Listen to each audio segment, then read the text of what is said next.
Hello everybody, in today's video I'm going to show you how to fix white blank app icon on iPhone.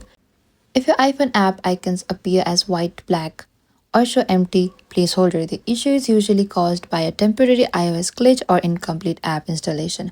Firstly, you need to restart your iPhone and simply press and hold the side button and either the volume button until the power off slider appears and select restart and check if the icon have returned to normal. Or you can also update the affected app. You need to go to your app store and from here select the apps on the bottom and in the top right that's your profile icon, select there and from here select this app updates and you need to tap onto this update all in the top. And that is it. By following this step, you can fix most the cases of white or blank app icons on your iPhone and restore your home screen to normal. Thank you for watching this video. I hope this video was helpful.